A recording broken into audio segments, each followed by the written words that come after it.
All right, everyone, we're going to be starting momentarily. Welcome to the Regina Sunshine Show here at Regina Sunshine Global Networks. We are going to be streaming live on YouTube, Facebook, and Instagram.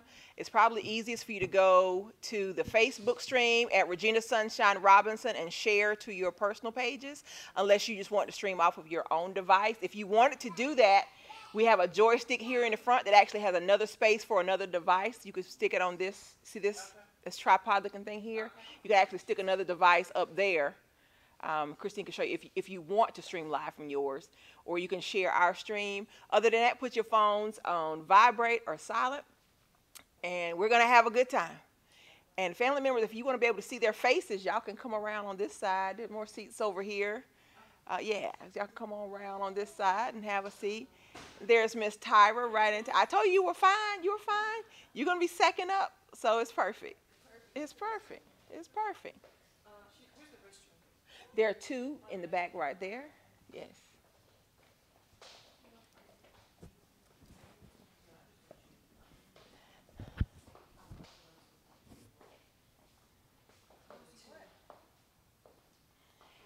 Gabriel, is the YouTube going?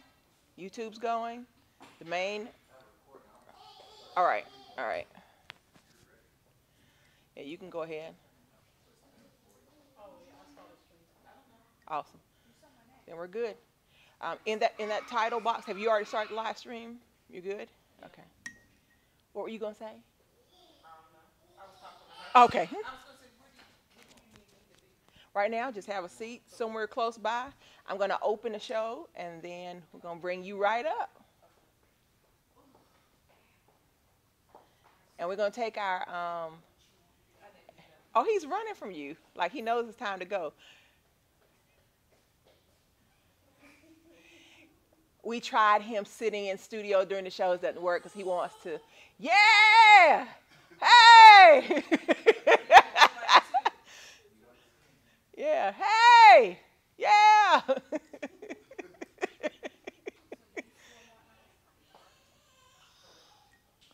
What time is it, Christine? So almost ready. 7 o'clock. What are you looking at? Are those your keys? Are you driving my car? Oh, we're going to fall out. It's 7 o'clock, Gabriel. Love y'all. See y'all in a little bit. You got your time cues, Christine? Are we ready to go? Is it? I flipped them this time. Look around, look around. There you go. I had them in order, though. Uh-huh. Okay, I got you. You ready? I'm ready. Hello, everyone. It's your girl, Regina Sunshine, coming to you live with the Regina Sunshine Show on, yes, the Regina Sunshine Global Network. And I'm so excited about today's show. This turned into a Black Female Excellence kind of show. I had not named it that, but you guys know I do an ongoing series called Black Female Excellence, and I have two amazing Black females in the building. Both of them happen to be authors. Look at that. Look at these divine things that are happening, and I can't wait for you guys to meet them. The first one is Yanmitra. That's it, right? Woo! Yanmitra Waddell and Tyra Barut. And you had somebody looking for you, Tyra. I know we're on air and everything. All right, I thought that was your man. But anyway, we are so excited to introduce you guys to our guest. And we're streaming for the first time on Instagram. We're just kind of just playing around with that. We'll add it to our main system later on. So for the Instagram people who are thinking, we're only seeing half of the set, because this was like a last minute thing we decided to do just to test this out for this week. But I want to give a big shout out to my sponsors. First of all, Mr. Terry Searcy with Studio T here in Douglasville, Georgia. Thank you, Terry, for taking a chance on Regina Sunshine Global Network and giving us an opportunity to do what we do here. And if you're looking for a great space to host a wedding reception, a baby shower, a party, this would be a great space for that. So make sure you reach out to Terry Searcy with Studio T. Y'all, it's getting ready to storm out in Douglasville. Our second sponsor is Miss Lanita Mitchell Blackwell with Leading Through Living Community, and also with Bold Favor Magazine, the Bold Favor Media Group. So a big shout out to Lanita, and thank you for sponsoring everything that we do here. You can get more information on Leading Through Living at leadingthroughliving.com, and also on Bold Favor Magazine at boldfavormagazine.com. All right? I do want to make two quick announcements, and then we're going to introduce you guys to our first guest. If you don't know, and if you haven't seen it, the summer 2018 issue of Bold Plus magazine is out, and we're so excited.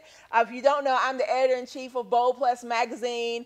My social media director is in the building, Miss Christine Gardner. She is also our new station manager out here at Regina Sunshine Global Network, and she's producing the show. So she's wearing many hats out here today. That's how when you start, your own business, you got to wear multiple hats, and you got to have to find good friends who will wear a couple hats for you. So thank you, Christine. But we have Miss Adriana Williams, who is the founder of Curvy Girl Enterprises, on our cover. In fact, if you've heard of the stage play In-Laws from Hell, that's been at the Rialto Theater and a couple other theaters in Atlanta, that is also her stage play. So shout out to Miss Adriana Williams. Let's see. And the other big thing that's coming up, for those who don't know, there is a new plus-size organization being launched in Atlanta. It's called Big Girl Nation. It's being founded by comedian Jen. If you have been to the Cat Williams tour over the past year, she's been opening for Cat Williams. So she is launching Big Girl Nation. That event is August the 11th at Cat's Cafe. I think it's 6 to 8 p.m. Bold Plus Magazine will be in the house. I am the keynote speaker, and we're going to be announcing who's going to be on our fall cover at that event. So you guys come on out. You don't have to be a plus-size person. You just want to come out and support some positive empowerment. This is the place to be. So I think that's it. Christine, did I forget anything before I move on? Am I good? Thumbs up. Am I ready to go? Awesome. Well, I'd like to go to my first break mentioning something that I'm thankful for. And normally I have notes written down. Anybody knows me, I'm a note taker, write everything down, and I didn't write anything out. But what I'm thankful for today is the people that really love me. People who love me in spite of my faults, in spite of all the times I failed, the people who love me and have my back no matter what. Because we know so often in our lives we have those people that, as our parents used to call fair weather friends, that were there for the good stuff. But when things get hard, you find out who really loves you. And as we've begun Regina Sunshine Global Network, and people have begun to fall away from me, and as God continues to elevate me, my circle is turning to a speck. I'm thankful for those people who are in my speck. How about that? Because I know they really love me. All right? So that's what I'm thankful for today. So we're going to take a quick break. You guys are going to be live during the break, so y'all see a little bit things that are going on here. When we come back, I'll be introducing you to my first guest of the day, live here on the Regina Sunshine Show on the Regina Sunshine Global Network.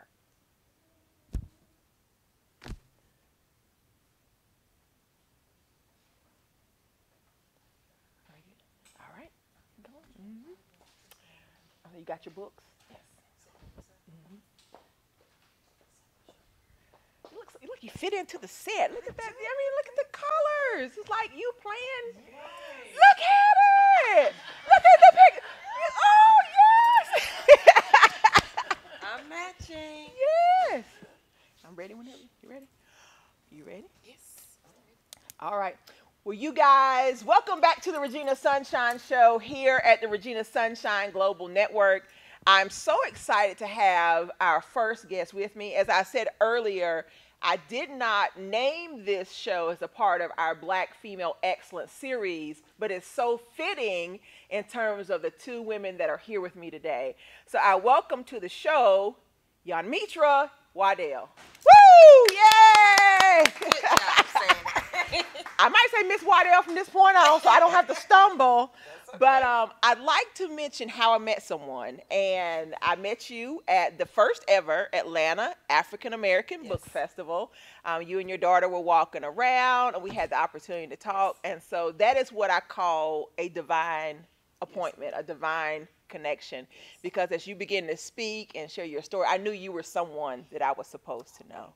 So I thank you and your family for being here with us. You want to shout out your family that's here with you? Courtney, Rosie, and Alvin. Thank you, guys. Got family in the building. It's always good to have people that love you and support you, right? That's right. Yes. Well, do this for our audience. Tell everybody a little bit about who you are and what you do. So my name is Yamitra JoJo Waddell. I am the only Live Past Crazy specialist, so what better place to be than here with me? I am the host of the Fearless Morning Show on Facebook, weekdays at 7:15. And as a result of working with a Live Past Crazy specialist, I help you to identify that crazy that could be going on. Because your crazy could be just life, period. And, help you stop that crazy dead in its tracks. When I read that, that's something, you talk about branding and setting yourself apart. Yes. Live Past Crazy Specialist. Does that not get your attention when you hear it? Because the first thing I want to know is, if you are a Live Past Crazy Specialist, that means you had to live past some crazy. Yes, ma'am. So tell us about the crazy you had to live past. I'm going to give you the highlights, Ms. Give us the highlights then. So my crazy started at 25 when I got married to an older gentleman who just happened to be 52 at the time. And we got married, and he just happened to be the pastor of my church. Wow. And so I became an instant first lady at 25. And from there, my crazy was just enveloped into my life. It was a domestic violence situation. So by the end of our 2-year marriage, I was allowed to eat once a day, use the bathroom once a day, sleep when he tell me to, go to work when he tell me to. And so me and crazy, I thought about committed suicide, and then I was like, well, if I die, who's going to take care of my girls? And that was what turned it around for me, and I was like, I've got to get out of this crazy. All right, so when you and I met, you told me the part about him being a pastor and everything, but I didn't know anything about you going to eat once a day, you going to go into the bathroom. That's serious when somebody begins to control your bodily functions. Yes, ma'am. That's a whole other level Oh, yeah. of control. So whenever you married him, did you see signs of crazy early? Yes, because we will always see signs of crazy, but it will always be, oh, but he is so sweet. He is so cute. Go girl, he's so fine. There was candles always lit all the way around. Oh, I'm a nerd. Let's read a book and let's go to the library, So all the things that I like to do, he was always readily available to do until it consumed all of my time. And so the first time he put his hands on me, I was one of those women, if a man ever touched me, I'm going to kill him. And so the first time he did it, I was so in shock. I was like, did you just really do that? Yes. And then, once they know that you're going to forgive them that one time, then it's a free reign for them to keep Yeah, because I always said it's going to be one fight. Yes. One fight, right? One fight. But again, it's easy to talk about a situation that you've never been in. Right. And I remember when I lived in Greenwood, South Carolina, we had people from Meg's House, which is the domestic violence shelter there, to come in. And one of the counselors addressed that, the judgment we have for women that are in those situations, that you don't know all the factors that are involved in the decision to leave. Oh, yes. And one of them is often children. What's going to happen to my children if I walk out this door? Because before abuse ever hits you, he has control over your mind first. So you believe, just like he was Jesus, everything he tells you. So when he said, if you ever leave with these children, I will hunt you down and I will kill you. I'm never going to stop looking for you. You believe that. I left one time, but I was only allowed to leave with one kid. And so he kept the other because the law says whoever holds the baby keeps the baby.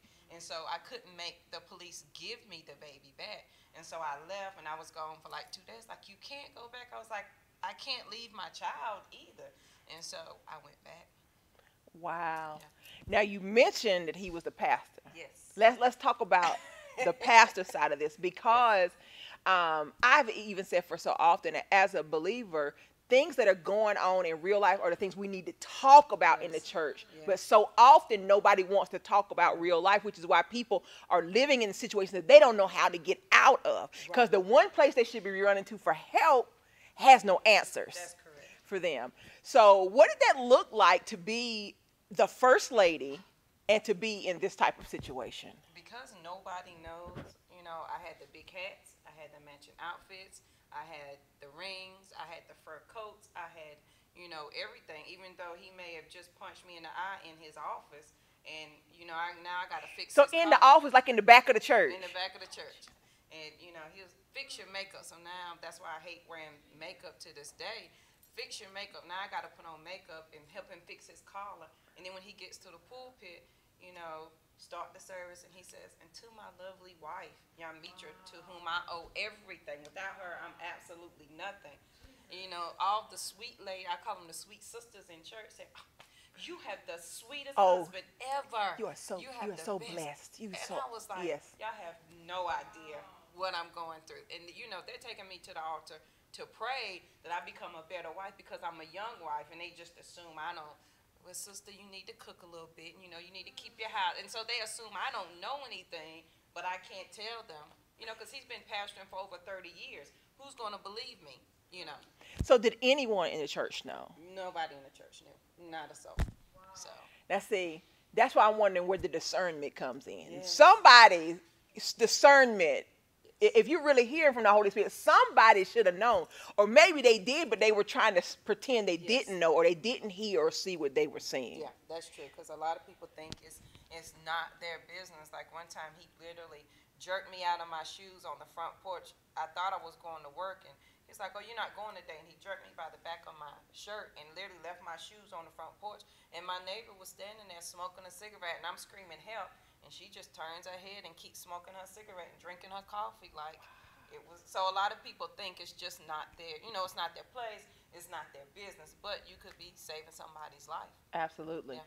So how did you finally find your way out? So I, after, you know, he had tied me up and he had sodomized me in front of my child, and I was thinking, I wonder if I kill myself, will I live? Something's got to be better than this. And so he let me get up and he called the mental hospital. He said, "My wife just had a nervous breakdown and I need to have her committed to the mental hospital." And I'm sitting there thinking, either I'm going to kill myself because there's got to be, you know, a better way out of this. And so the next morning, the phone rings at 6:30 in the morning. And it's a girlfriend that I just told like a week before I finally told somebody. And she's one of those gangster friends. If you don't get out of there, I'm coming down there. He ain't going to do nothing to me. And so I stand in front of the door and I cry. And I tell my oldest, I was like, she's 7. I was like, just grab one toy. And my baby was 3 months old. She was a preemie, so she only weighed a good maybe 4 pounds. So I grabbed 3 diapers, 2 bottles of milk, and I said, now when I open the door, we're going to have to run because when you open the door, it says door open because the alarm system. And so I stood there for 30 minutes. When I opened the door, I took off running, and I was about 600 miles away from my family. So I hadn't seen them for the 2 years we were married. And my car would only hold $3 worth of gas. The front wheel kept falling off if you went over 50. Had no tag, no registration, and no insurance. And it took me an hour and 45 minutes to the next city. Yeah. Yeah. Yeah. So That's Jesus. that was it. What a story. Yeah. I can't even let you gloss. I mean, you went through some stuff, Yeah. you know, in terms of the abuse that your child witnessed, and then, wow. Yeah. So when I say I know crazy, we became best friends.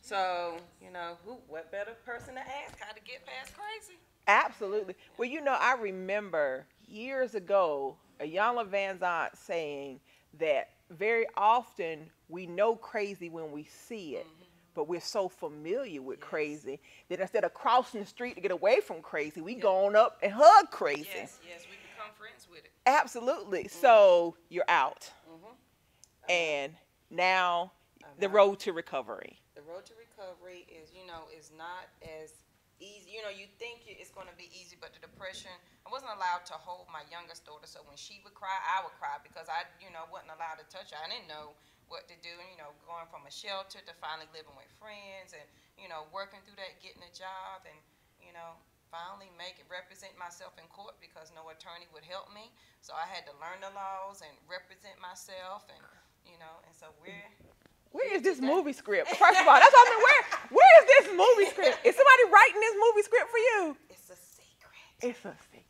Okay. Because Hopefully. I would go watch this. I'm seeing the scene of y'all taking the like when I open this door, you better run. Yeah, that's the way it is. My daughter's looking at me like, what? I was like, just run as fast as you can go. So, yeah. Wow. So you're out. You begin this road to, I guess, restoration Yes. in your life. Mm-hmm. What are some of the things, I guess, that you did in terms of practical steps to begin restoring So yourself? first, I had to, because your abuser has control over your mind. You don't have your own thoughts anymore. They are his thoughts. So for months, I would not turn the light on in the bath. I didn't look at myself in the mirror because all I heard was, you're ugly, you're fat, you're stupid, you're never going to be anything, you're never going to be anything. Nobody loves you. And so I had to start leaving myself sticky notes everywhere. And so if you ever come to my house, I have sticky notes. I know my family probably think I'm crazy because you can barely see your face in the bathroom mirror because I got quotes and sayings everywhere. And that's exactly what it just helped me to change my mindset. And every time I heard him say, okay, you're stupid, JoJo, I would replace it with another thought. And that was just one of the, I had to stick with that every single day, or else I would have went crazy for real. Yes, but that's exactly how you renew your mind. People Yeah. always ask, what does renewing your mind look like in every day? It's when the negative thought pops up, Yes. you cast it down, you replace it with something positive that you speak, and the more you do that, your mind begins to believe what you're Yes. saying. Yeah. So, all right, so let's talk about the book. Yes. Tell So us the about your book. first one is Fearless Woman, Born to Give Thanks. And so book one is just about how the abuse began. And I take you right up to the point to the day I leave. And it's in Oh, so detail. you leave us hanging like, Yeah, oh, oh. I leave you hanging. And so I don't give, and this was a hard part for me. And, a lot of times we have to get over our shame of what happened to us because our shame can keep us stuck. And then, we have to let go of, I want that self-validation of somebody to say sorry enough to make me feel better. So I don't use his name. I don't use any of his personal, because it's not about him. I want to, help somebody else Yes. to live past crazy. And so the second book is Transition to Freedom. So this walks you through how I represented myself in court. My penny story, I have to tell you my penny story. Tell us the penny story. And so the penny story is, I didn't have, I'm working at IBM, barely making ends meet, and I still have this red car with the wheel that will not work. And so a lot of times I don't eat so the girls can eat. And so I would pick up, I wouldn't have a lot of money. So whenever I saw change on the floor, I would pick it up. And so there was this place called With Love from Jesus. And I knew $3 could get you in on Saturday morning. And whatever you could carry is what you could eat. And so my first time there, I got 2 kids I didn't know, so we could barely take anything out. And so one day I was going, but I only had $2.99. And there's a penny on the ground. And I grabbed that penny, and that made the difference between us eating and us not eating. But I was prepared that second time around. We have Courtney, my oldest, had book bags on the front and the back. I had book bags on the front and the back, had a baby stroller. And I loaded every piece of everything I could, clothes, bread. And, I became creative with making meals and make it happen. But, I tell people a penny can make a difference. I told that story to one lady, and she was like, aren't you embarrassed? I was like, no. I want to help somebody. And so here I am feeling sorry for myself. And at my job, there's an altar that I go to every morning to pray. And that day, the next day, I talked to that lady, and I walk in the altar, and honest to goodness, as I'm coming around the corner, I see something shining. There's a penny laying on the altar that morning. I was like, God, you are so good. Thank you. I stuffed that penny in my pocket and kept right on going. Wow. I mean, I go back to what you said a second ago about this woman asking you, weren't you embarrassed?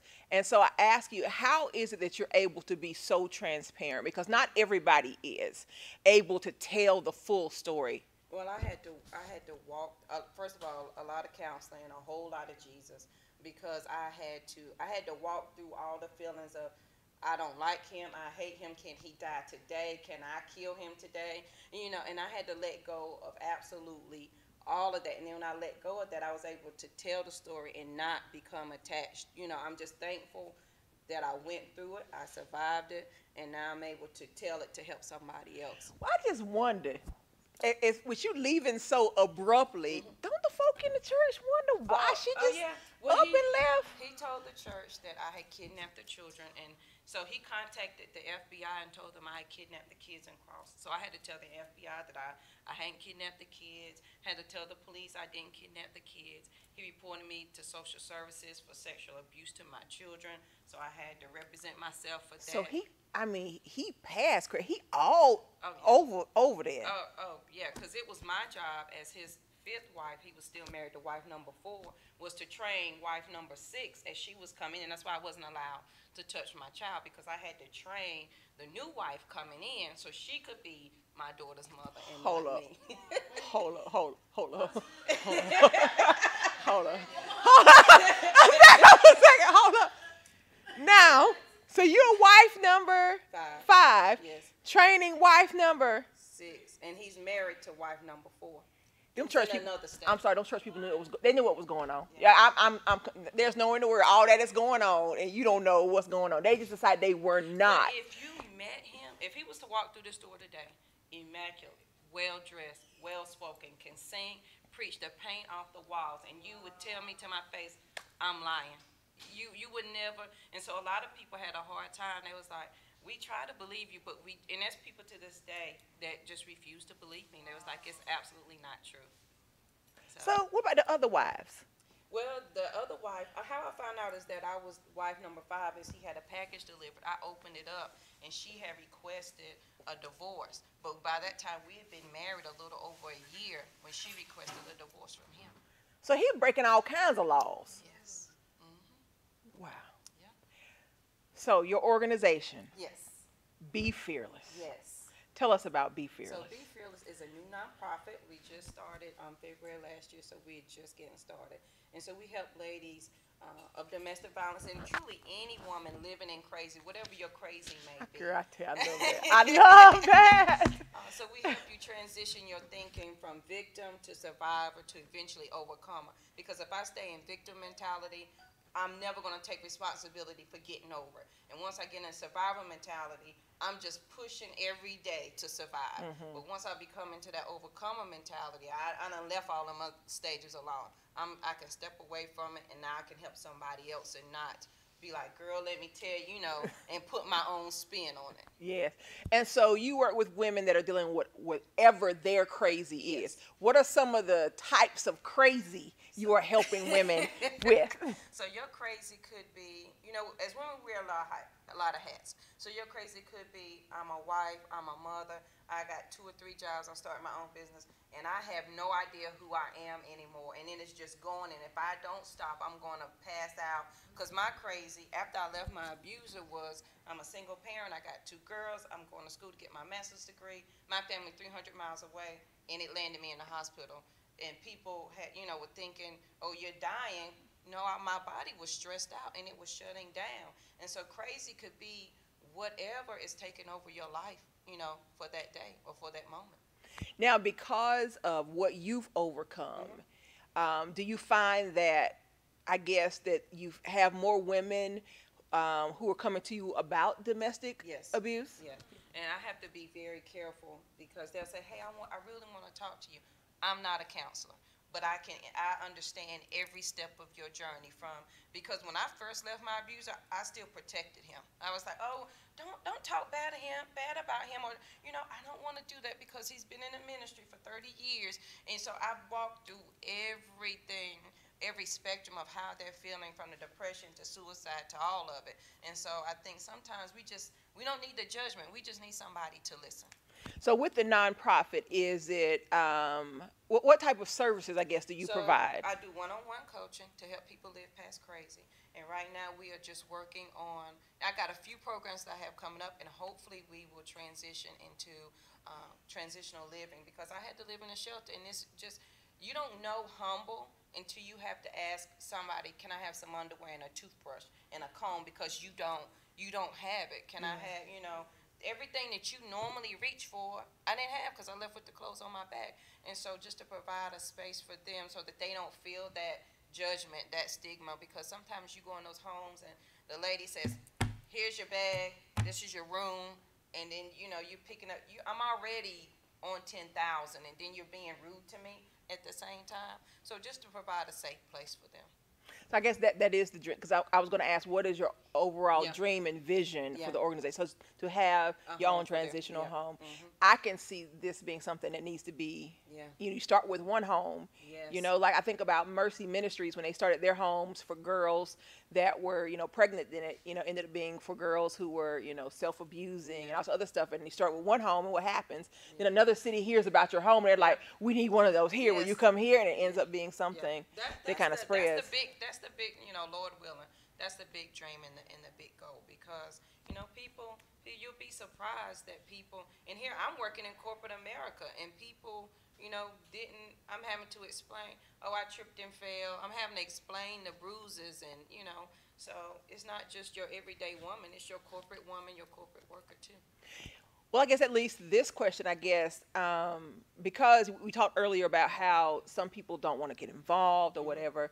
So when you're talking to women and they're dealing with that part, dealing with, I guess, the stigma, and people not believing you, Right. how do you help them get past that? Because that has to be hurtful So to finally tell people this is what is happening to me, Mhm. and then people not believe you. I tell them, you still have my quote is, speak your truth, strengthen your voice by speaking your truth.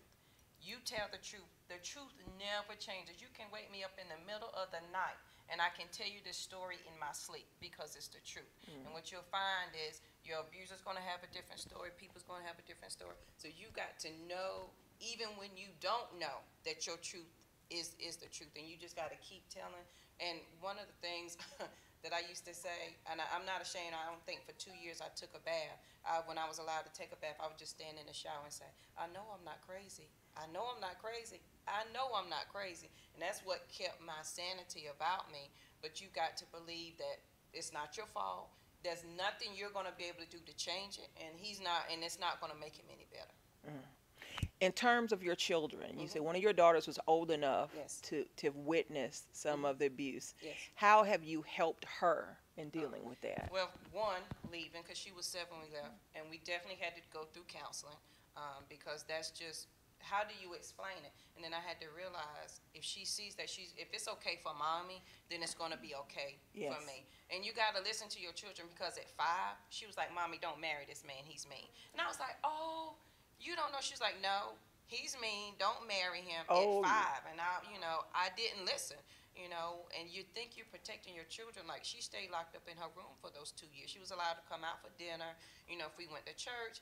But, I felt like I was protecting her by keeping her in her room. But, that wasn't helping her mental at all. So definitely counseling and just, talking through and just being honest about the process and what's going on.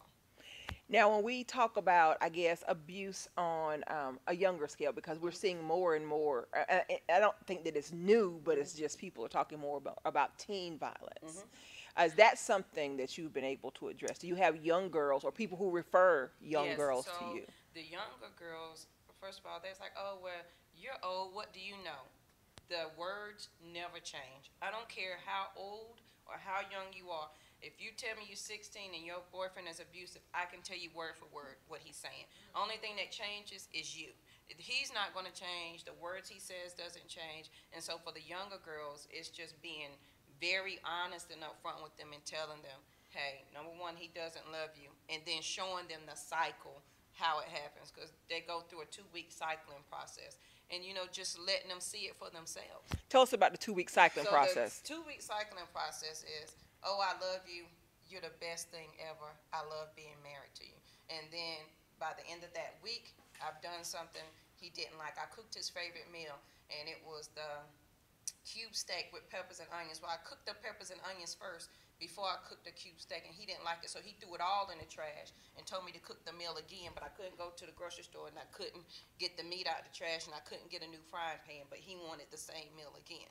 So then you had that. Well, then he's going to hit you, and then he's going to scream at you. That's another 2 or 3 days, and then he's going to see the healing process of my black eye or whatever. Oh baby, I'm so sorry. Then I got my new diamond earrings and my new diamond bracelet, and then it's back to, oh, I love you. We're going to have a great marriage. So Wow. Well, I think it's helpful to, I guess, even, not just the girls, but any woman that, you can tell me exactly how, and they're already thinking, how does she know yeah. what just happened in Yeah. my life? Yeah. So I think that makes a big difference coming from someone who's been where they are, Yeah. as opposed to someone who's speaking from, yes, from maybe from empathy, but has never been in that situation. I'm just so happy you're telling your story. I'm telling you, I'm so happy. I mean, you told me a little bit when we talked. I'm blown away. So I know we only got the high point, Yes. bits and pieces. Yes. So we got to get the books Yes. to get the full story. Yeah. So tell our audience how they can get your books. They are available on Amazon.com. I'm the only Janmitra JoJo in the entire world. So, and that's JANMETRA JoJo Waddell. And then if you go to BAFearless.com, that's BE, the letter A, fearless.com, all my books are listed there. But these two are for you, Miss. For me, for real? Woo! Thank you. Because I was feeling like, I got to find out, I want to know everything that happened. Yes. Well, if there's a woman watching right now, and she's in that place, maybe she had to go off to the bathroom and pull out her phone so that she could watch a little something, and Yes. this is her divine appointment Yes. with you. What's your word of encouragement to her? Crazy will never stop. It's not going to stop because you're not allowing it to stop. Some of us would rather deal with the comfort of crazy than the discipline of freedom. And that just simply means I'd rather him love me any way he can love me than go through the process. Because this was my thought process before I left. If I leave, oh my God, I have no money, I have no place to go, I don't have no friends, I have no family, they're 600 miles away, what am I going to do? None of that matters. And if you talk to an expert, they will say, make a safety plan. You don't always have time to make a safety plan. I didn't have time to make one. I had opportunity to run out that front door, and that's what I did. So if it's between your life and death, please understand he's going to choose his life and your death every single time. So you just have to decide today. Today you don't have any, there's no more wiggle room, there's no more let me wait and see. The decision has to be today. You said you got to choose between the comfort of crazy and the discipline of freedom. That's powerful. Because I think that's on multiple levels in people's lives. Yes, ma'am. Because so many people are comfortable in a space that they know they're not supposed to be in, but they know the discipline and hard work to get out of it is going to take some real commitment. Because you're crazy, even if you're not in an abusive relationship, your crazy could be, I have that crazy friend that keeps me in my negative space all the time, but I've been friends with her for 30 years, so I can't tell her I don't want to be your friend no more because I'm comfortable being your friend of 30 years, and I'm just going to take what you're going to give me and talk about you behind your back, be stressed out, and that could, because that was my crazy at one time, and I was like, let me put my big girl panties on and handle my business, but it takes discipline and say, because at the end of the day, it is an absolute privilege to be my friend. It is a privilege for me to be their friend, and so you got to respect that relationship. Girl, I've enjoyed you so much. This has been so good. I'm going to go back and watch this again, make sure I didn't miss nothing while I was talking to you. Well, can you hang around for the end of the show? Yes, ma'am. Because we're going to interview the second guest, and we're going to bring both of you back to close out the show together. Cool. All right? Well, you have been live. I'm telling you, this has been so good. You've been live on the air here with Regina Sunshine. We want you guys to hold on. We'll be right back with our next guest. You want me to sign these for you, Ms. Yeah, y'all give her a hand. That was so good. Woo. Now, I know who got some questions for as we're transitioning. Christine, you got a question for I've us? heard every question, so there's nothing. Tyra, you got a question? I have Because not heard. you were amening the whole time back there, girl. Yes. Awesome. Well, thank you. Thank you. Ooh, that was good. Ready for Tyra? Come on, man. Can you do me a favor?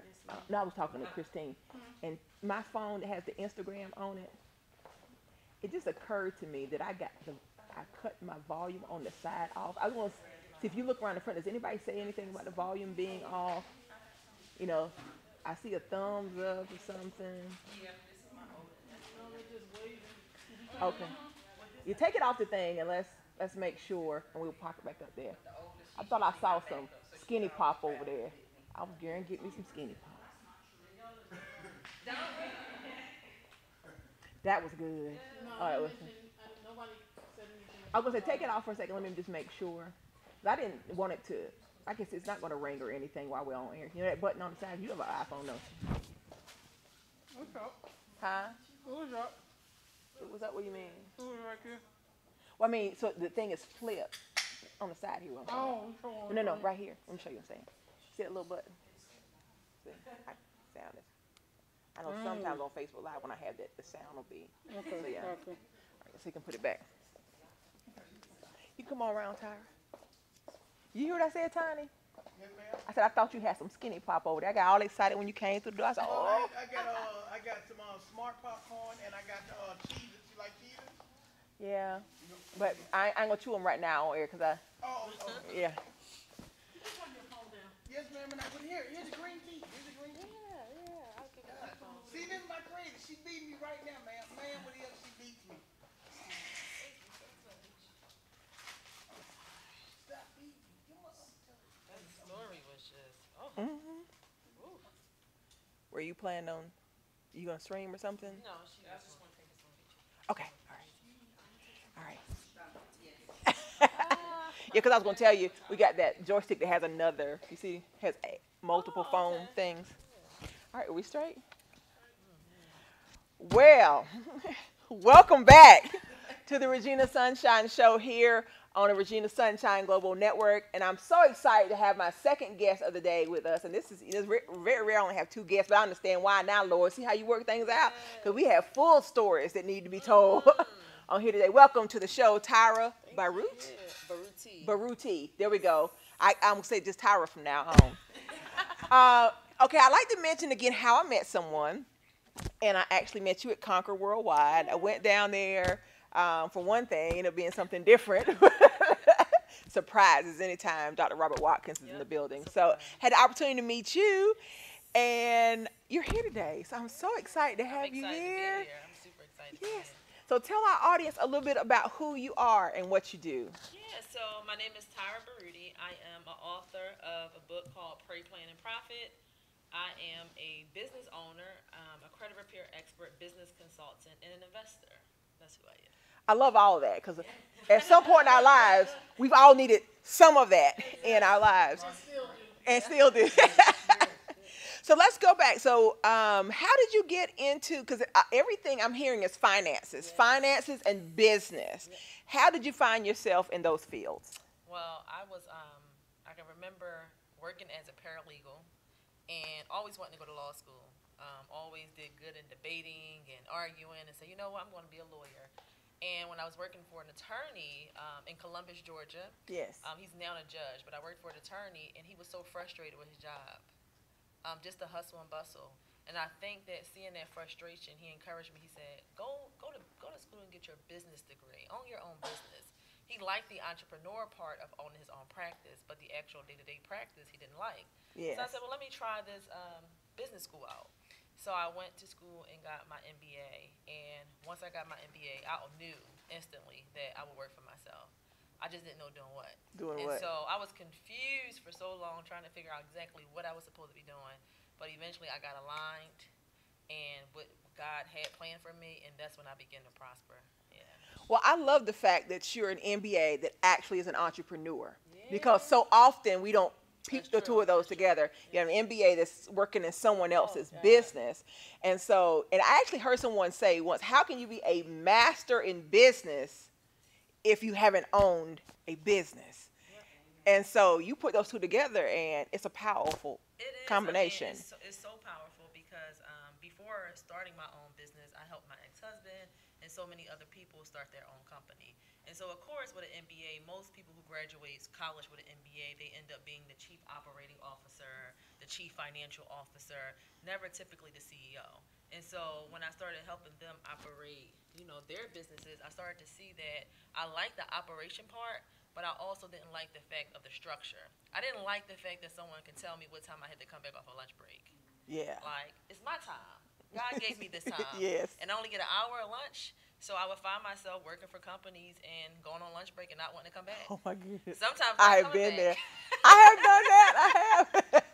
I'm on a never hire again list right now for that. Yeah, so it was like the frustration of just knowing how God created me, of being operating inside a box, not working for leadership who had authority under control, I call it, who was able to see my gifting and put me in the right spot. So I had to put Absolutely. myself in the right spot.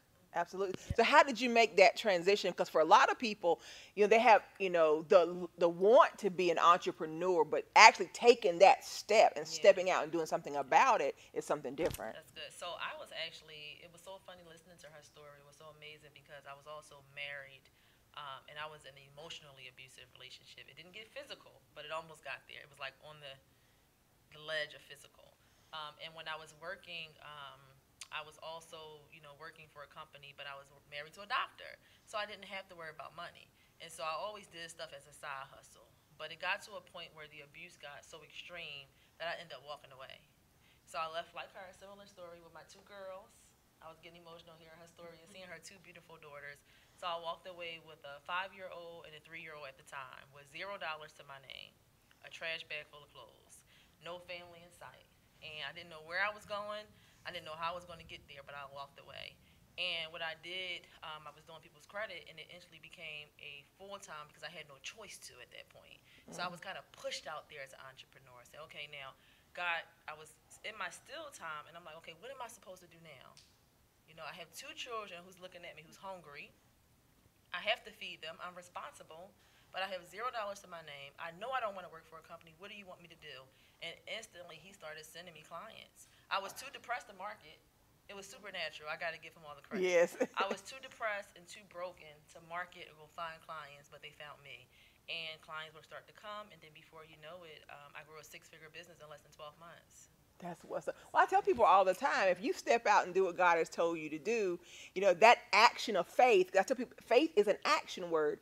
I know that I truly believe what God says because I move in the direction of what He's told me. And then what you need is already there waiting for you. Yep, You that's just it. got to get to that spot. Wow, that's so funny you say that because it's a chapter in my book called Getting in the Right Position. And that's exactly what happened. It was already there. God was waiting for me to arrive. And it took so many things to happen before I finally got in position. But once I got there, I felt like everything was released to me. Everything was released. My whole life began to change. Before, I was chasing money, right? And so it was so difficult to capture it. But when I started to chase God and purpose, then the money started chasing me. Honey, that's it. The money started chasing me. I'm like, wait a minute, it was just coming from all types of places because you're right. I got in the right position, and then that's when everything was released. So you start off repairing credit, Mhm. and your business grew from there. Oh yeah, yeah. So I grew a 6-figure business, and what happened is that the income from that business gave me the ability to fund everything else I wanted to do. So I invested in my first real estate property. I started doing real estate investing. I started investing into actual business deals. I started doing business consulting because now I grew a 6-figure business. I can help other people to do the same. So Yeah. I came among some wonderful partners like Conquer Worldwide, Dr. Watkins, and I do a lot of business consulting with them. And we just help clients from anything from starting, launching, and growing the business. And credit is so essential to that because a lot of times entrepreneurs, they like, okay, well, I have a good business idea, but they don't get started because they believe that they don't have the money. Yes. So I don't want to get started because I don't have the funds. But what they don't know is that a lot of different races other than us, right, they're not using cash to grow their businesses. They're using credit. Yes. So we They're teach using them somebody else's money. somebody else, the bank's money. Yes. Yeah. So we teach them basically how to leverage the bank's money to grow their own business and to invest in themselves. That's smart. And you're right. So often, especially in our community, and actually I have a friend of mine, Musa Lotala, who's a very successful real estate developer in Atlanta. He said that. He said that he walks in the room and very often he's the only one that looks like him Yeah. walking into these spaces. He said because everybody else that looks like him think they have to do it a particular way. Yeah, that's true. And he said that he's to the point now where he don't even use the bank's money. Private citizens. He's leveraging their money. I said, now you have moved to a different space when you start leveraging other folks' money. That is so powerful because I can remember sitting down in the conference room. We were at like a master class or something, and it was about 7 people who I knew in the room who were investors who actually I helped fix their credit, and they had the ability to fund someone else's dream. And then we had a young lady who was supposed to stand up and say, okay, present her dreams or what she was working on. She was so afraid to tell everyone what she was doing. She didn't want to speak about it. And she's like, well, I don't really have the money to get started. And I'm thinking to myself, well, There's guess money what? in the room. There's money all around the table. So I always tell people, you don't have a money problem. You don't have a money problem. You're not showing up. When you show up, the money shows up.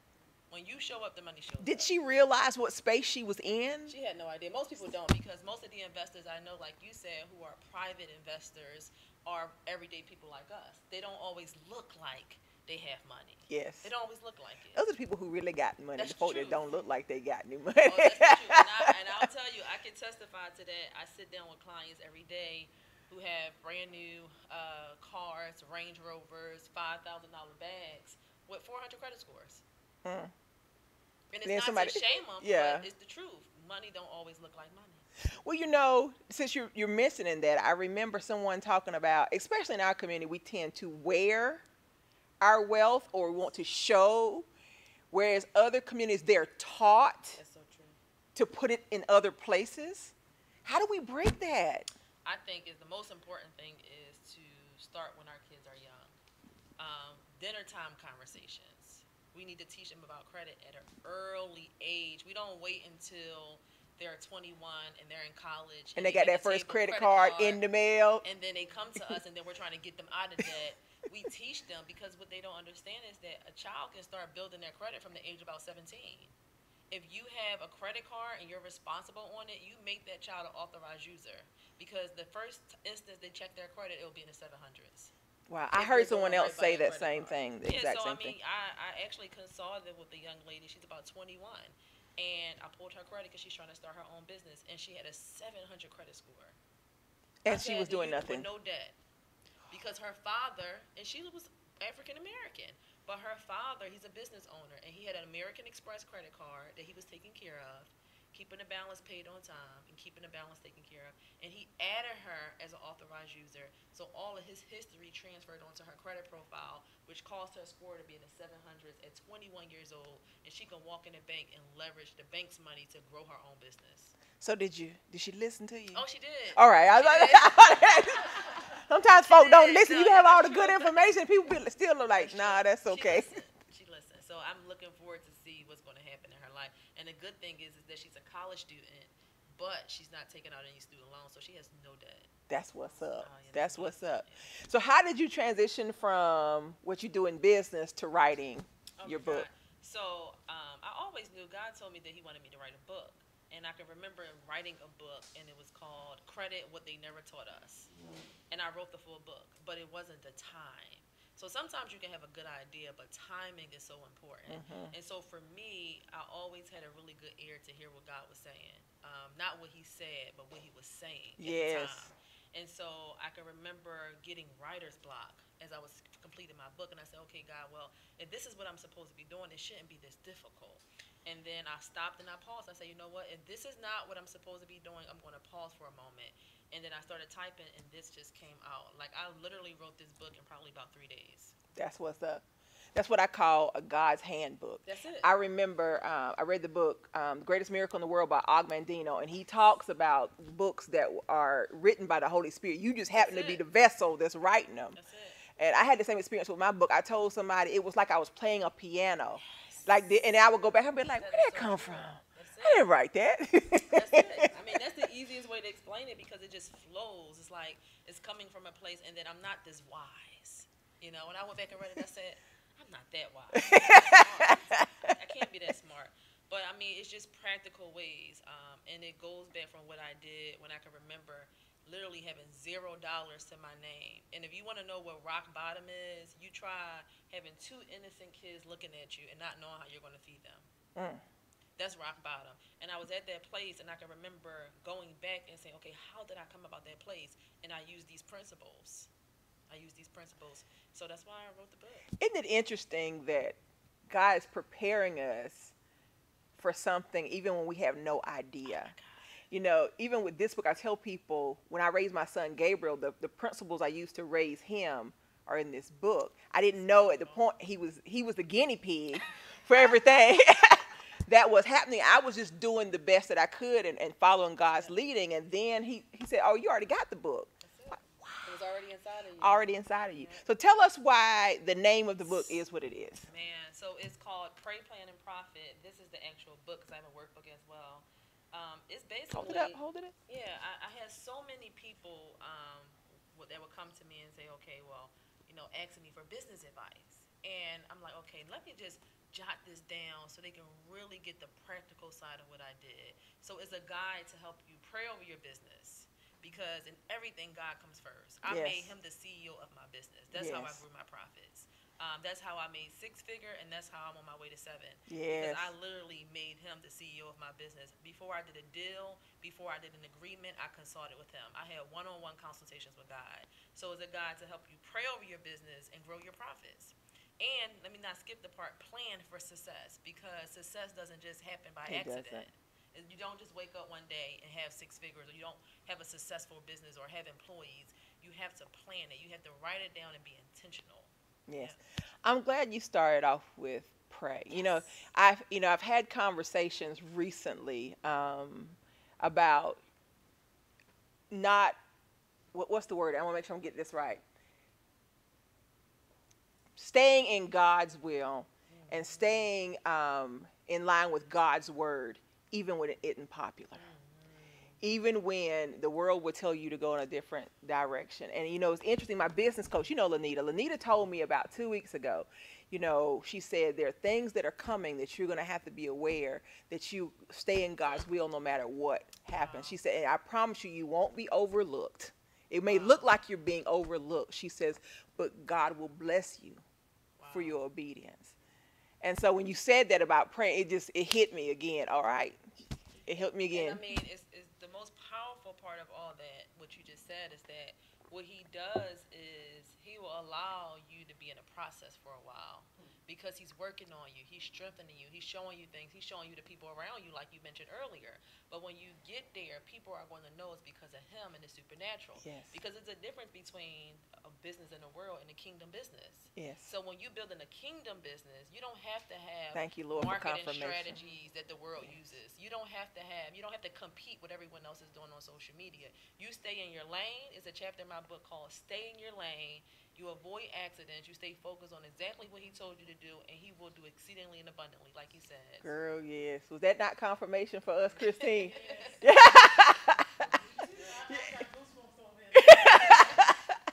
he'll do it. He will.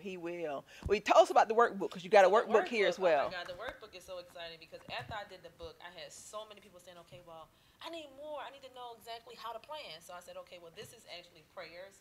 Each chapter has a prayer that goes along with it, and it's specifically for business owners and professionals. But so many people said that they use it to apply to everyday life. But the workbook was birthed because it's a purpose development workbook. Because in the book, it helps you identify what God has called you to do and what's your lane in that calling, right? Now, the workbook helps you get to planning. Okay. And the most challenging part about this is that it makes you do something uncomfortable, which is writing down your personal net worth currently. Every time I do this exercise, I can have a room full of people, and it's always a negative number. It's okay. It's okay. Because guess what? Now you go ahead and you decide your net worth for the next 2 years. You get that number as a target. Even if you're in the negative, you get that number as a target. And there's assignments in this book that help you plan out detailed, step by step, how you're going to hit that target. I love all this because it's so important that people are in line with God's purpose for them. I remember one of my mentors telling me once, because I was getting bogged down doing too much, right? That whole stay in your lane thing, because I figured if it was a good work, I was supposed to be involved in it. And I remember she told me, she said, every good work ain't God's work for you. Good. That's so true. And it was like something exploded in my life when she said that. I was like, what? Because you're thinking, well, that's good work. That's good work. She said, so what happens is you're not doing what God told you to do, so your purpose is never fulfilled. That's so good. That is powerful, I'll tell you, because I mentioned that in my book as well. Beware when you're building a business of good opportunities. Mm-hmm. See, the enemy don't throw you bad stuff. He's too tricky for that. He's not going to send you. He sends you a lot of good stuff. He sends Yes. you a lot of good friends. He sends you a lot of good partnerships. He sends you a lot of good men. He's going to always send good stuff because that's what you're not looking for. So he doesn't send you bad stuff. He sends you good stuff, but it's not God stuff. But the way you determine what God stuff is knowing exactly what he told you to do. That's why the enemy want to keep you confused. If you find out what God put you on this earth to do, then guess what? You can start turning down good opportunities and saying yes and waiting for God opportunities. You can turn down good ideas. You turn down everything good and you just wait on everything from God. Absolutely. I had that situation because when I was still at the radio station I was at before, I was offered a television show. Wow. See? Dream come true. It's going to be able to employ my family, everything you could have thought you could have ever wanted in life. And I had no peace about it. And when it came to their lawyer was pressuring me to sign the contract.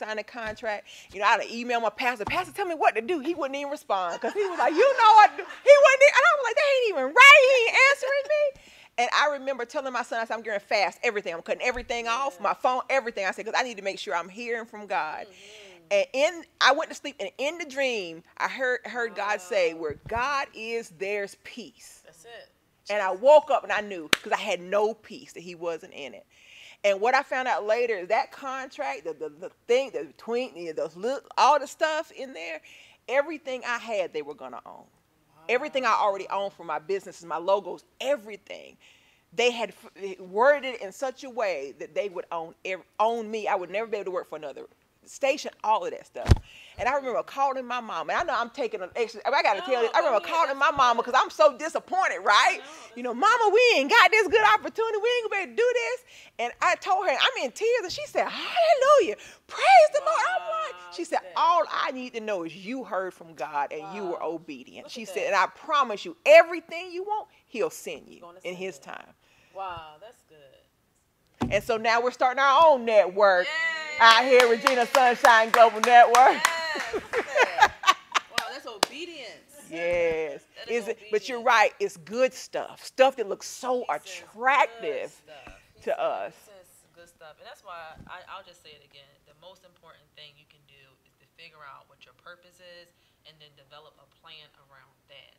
A detailed plan. Everything I do is so intentional because I know exactly what he told me to do. Yes. And what he tells you to do, like you said, that peace. That's the most important thing I heard that you just said, is that peace of God. If you don't have peace about it, you don't do it. I tell people that I said, where God is, there's peace. It doesn't mean that everything you do is just going to be easy. And you can show up in the business, it's going to fall in your lap. You know, you're still going to have to do some work, but you have peace because you know this is what he told me to do. That's it. So I'm so glad you were here. I'm so glad we had this. Tell our audience where they can get these books. So the book and the workbook is available on my website. It is tyrabaruti.com. So that's Tyra. I got to spell my last name. Go ahead, please do. Tyrabaruti. So it's available on my website. And then also you can buy it off of Amazon or Kindle. Awesome. And if there's I done got all kinds of presents today. I feel so blessed. Well, the thing I was going to ask before you go, if there's I was going to say a young woman, but let's just say someone in general who has always wanted to start a business and they're in that space where they got an idea, what's that first step? Oh my God, that's a good question. So the first step is to get clear, get clarity. I believe God speaks with confidence, clarity, and confirmation. So I call it my 3 C's. It's confidence, clarity, and confirmation. Get clear and find out exactly what you're supposed to be doing, because you can be successful and be a millionaire and be unhappy because you're not operating in your purpose. There's so many people who are committing suicide, and because success to them looked like something opposite of what they were supposed to be doing, what they were called to do. And so money doesn't equate to success.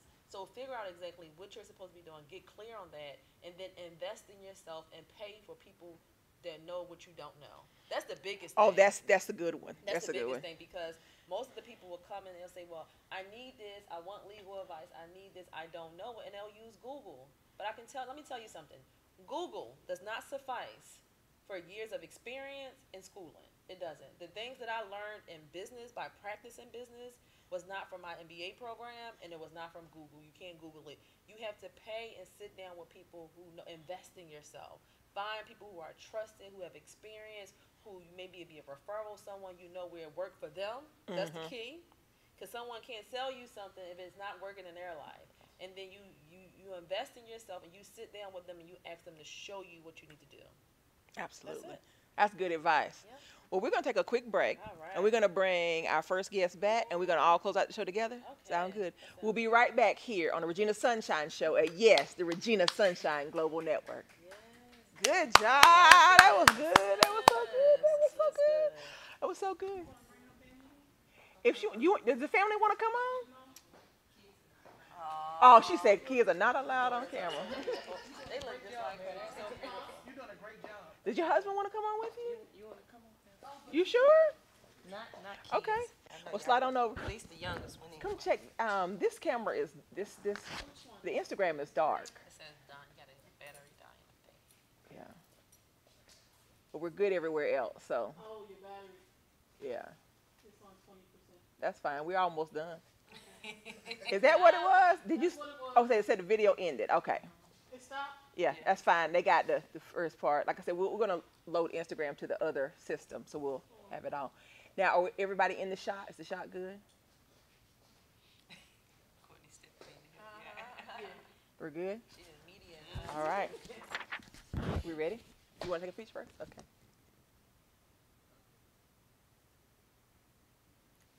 Awesome. You guys ready? Yeah. We ready, Christine? Go ahead. All right, you guys, you are back live on the air at Regina Sunshine here on the Regina Sunshine Global Network on the Regina Sunshine Show. And I'm so excited to have my two, what has now become another black female excellent show, back with me to help close out the show. And I always like to bring the guests back to give you guys a last opportunity to encourage our audience and to speak life into them. And the question I have for both of you is this. In terms of practical ways you stay encouraged, what are some things you do in your everyday life that keep you encouraged and in a positive frame of mind to be able to do the things that God has called you to do? We'll start with you, Tyra. That's a good question. So, I have customs, and I believe that every successful person should have customs or habits Okay. that they do every day. And so mine entails some type of physical workout, because in order for me to be used, especially in the spirit, I have to make sure my body feels good. Yes. You know, so that's one of my customs, is making sure that I'm doing some type of exercise, even if it's just laying on the floor and doing about 5 sit-ups. Sometimes that's all I can do Well, being you a know, mother. We're talking about starting a line dance class here in the morning. That sounds Go ahead. fun. That sounds, you gotta tell me about that. That's one of my customs. I'm feeding myself spiritually. So I make sure that I'm able to really get full spiritually, and I'm grounded somewhere. And then also, I'm always keeping myself centered by doing meditation, quiet time, sitting by myself. And I'm talking about no TV, no children, even if I got to get up super early in the morning and just find that time by myself where I'm literally taking 20 minutes before I start my day to imagine and set my mind on what I want. Absolutely. Because sometimes what you see will discourage you. It's hard to believe that you're going to be a millionaire when your account is overdrawn. It's hard to believe that you're going to be married when you're suffering a heartbreak. So I set myself on what it is that I want. And that stuff becomes real, because now throughout my day, I'm operating in that place and not the place of what I presently see. Absolutely. Yeah. I love it. For me, almost the same thing, except, I done slacked on the working out part. But I'm getting back to that. But for me, it's definitely my quiet time in the morning. So before I get out of bed, I know my husband usually thinks I'm asleep when he leaves, but that's the time where I'm quiet and it's just me and Jesus, and I'm just thankful for everything. But more importantly, at night. So Jesus is whatever you think He is for you. For me, He's a big tree, and I have a white bed by the tree, and I just sit there. And so every night, a little red bucket drops down out of the sky, and that's where I put all my thoughts. And the red bucket stays there. And I keep saying, just ain't nothing else to go in the bucket, and the bucket is still sitting there, and I keep putting my thoughts in it till the bucket disappears, and then I'm able to go to sleep. Because sometimes I'm like, my mind is too full, And so here, and I taught my kids that. They was like, "Mommy, that's crazy." I was like, "No, that little red bucket is gonna sit there until I put all my crazy thoughts in it for the day. Cause then I can't. Then I can go to sleep. And I'm going to sleep by the tree in my little white bed with the lake, and I'm okay."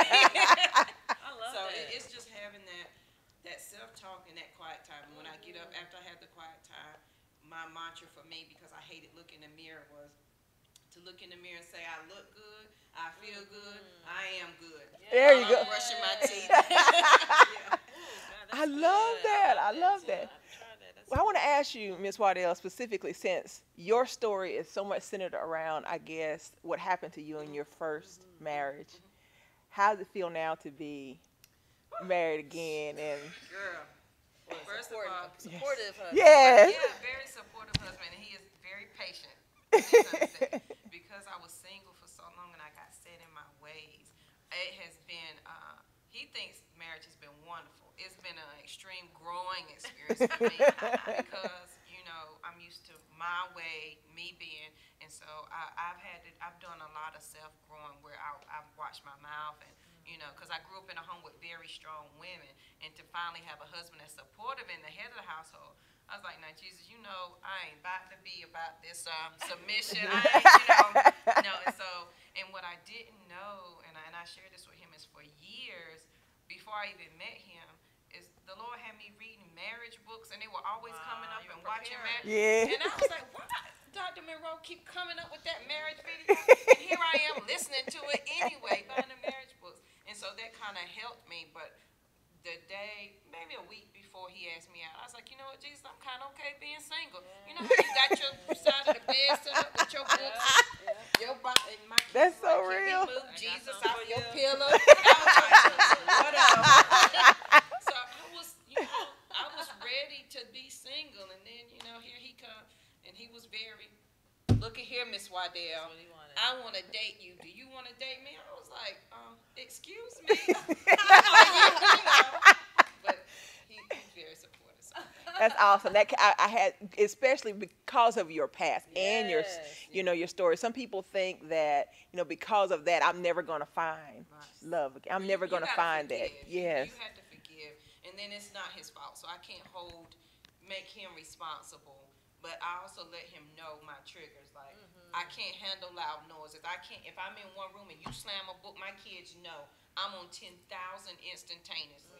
I can't do loud noise. I don't like nobody knocking at the door. If you didn't call me and then you knock on the door, I'm calling 911 before I even get at every door in my house. And he always say, why are there golf clubs at every door? Yeah, I always got to be prepared. You never know about the spending. So, I just made sure he was very informed with what it takes to be with me and how to love me that way. I think somebody needed that. Somebody needed that. And my last question. Oh, I'm dropping water bottles. My last question for you, Tyra. We talked before at Conquer Worldwide just about the whole dating process now, and especially with you being a strong and very successful Black woman. What does it look like for you now in the dating world? Well, I'll say that before I can even grasp looking forward, I had to go back and heal. So that man that came, he got my children. That's my ex-husband. And so before, it was a horrible relationship. It was toxic, like he said. I didn't know if I wanted to kill him, choke him. I didn't know what I wanted to do. But now I had to love him despite. I did, and I want my children to see that. And so now our relationship is so healthy because I learned how to love him properly. Everybody needs love. And because of that, a lot of friction stopped. So now we can get along. So now that that's done, now what I'm doing is I'm just asking God to prepare me. Yes. A lot of times we start imagining. I don't imagine. That's the part I don't imagine because I know that God has something stored up for me. So I just kind of stay focused on my purpose, and I know when He sends it, I'm going to know when. Yeah. In other words, you'll be doing the work, and then God will say, Tyra, there He is. Yeah, and preserving. Oh. And what's so good? Preserving myself. Practicing celibacy, and really getting to know myself. Yes. Like spending time with myself. A lot of women, their idea of spending time with themselves is getting a pedicure or a manicure. Yes, ma'am. I got a pedicure or manicure, and I'll tell you, the first time I sat with myself, it was so uncomfortable. And I realized, like, wow, that was the first time in my life that I ever really went on vacation, checked myself into the hotel, cut the TV off, and it's just me. My thoughts, my body. And I actually like myself. Oh, yes. Yes, I'm like, I'm pretty cool. Yeah, so I wanted to get comfortable in that space first. So then when God sends someone, he's not giving me something that I don't have myself. Yes. Well, see, we're out of time. I want to have that whole setup and see conversation, especially in today's dating climate. Because, and I have to say, I was talking to a young woman at one of the schools. Well, I quit my job June the 30th. I'm full-time Regina Sunshine. And so I was managing a group of teachers, and I was talking to a young woman, beautiful, smart, I mean, just amazing. And she was talking about the struggle she's having dating because the expectations of the men. And she was saying, you know, they don't want to pay for your meal. They don't even, you know, they walk through the door, you know, going Dutch. My thing is, if you ask me out, if you ask me out, then you're in charge of this meal. Everything. Yes, yes. And we were having this conversation, and she was just talking about the demands for sex and everything. And so right now, she's just not dating because it's just. And when she was, I was like, for real? Are you serious that people really believe that they can place a demand on your body because they fed you a meal? So we have to have that conversation because it needs to be had. Because what I'm finding is, once she told me that, I began to talk to other people, and I'm like, oh yeah, that's normal. And so what has happened is because our women, I believe, don't have a high enough self-worth and self-image, they are saying, well, okay, this is what I got to do. Then that's what I'll do. So I'll stop there. But we got to have this conversation. It is. They accept it as the norm. Like, okay, well, this is just normal. And practicing celibacy has become abnormal. How you doing that? You're lying. You're not really doing it. They think you're joking. Yeah, it really works. Yeah. So we'll have to have that conversation. So tell our audience one more time where they can reach you, your web pages and your social media. So my social media is all the same. It is Tyra_Baruti on Instagram. Facebook, it is Tyra Baruti. And on my website is tyrabaruti.com. So that's www.tyrabaruti.com. You can get my website, book a consultation, get my workbook, and all of that from my website. Awesome. That's Waddell. You can find me again. I'm the only Yanicha Jojo Waddell out there. So on Instagram, it's Jan Waddell. Facebook is Yanicha Jojo, and my website is bafearless.com. Well, I thank you both for being here. I've enjoyed you. I know our audience has enjoyed you. So we just thank you so much. Thank you. We thank you. Yes. And this is yours. Yeah, I'm telling you, I got all kinds of gifts, and don't nobody ask me for them because normally afterwards people be like, "Didn't you get like several books or something on the show?" No, I might share with Christine. All right. All right. Well, to my audience, I'll leave you with the words that I always leave you with. Remember this: God loves you just the way you are. You are beautiful because you were created in love. You were fearfully and wonderfully made. You have the seeds of greatness within you. You were born to live a victorious life. You are brilliant, gorgeous, talented, and fabulous. You are worthy of the best things in life. Make sure you guys tune in next week. We'll be back. It'll be our once a month Living Like a Boss men's show, me plus my male co-host. I'm so excited. One of our special guests is I think he's 7 or 8 year old Chef Amari Lee. He's going to be doing a live taste testing with us here on the show. So we're excited about that, to have him come and join the men next week. So again, a shout out to my sponsors, Terry Searcy with Studio T, Anita Mitchell Blackwell with Leading Through Living, and Bold Favor Magazine. And my final words for you are my personal motto. I always say it's not over till I win. If I hadn't won yet, that just means it's not over. So I tell you today, it's not over till you win. If you hadn't won yet, baby, that just means it's not over. Be blessed and keep winning. We're out. Bye-bye. Good show. Oh, that was so good. Oh,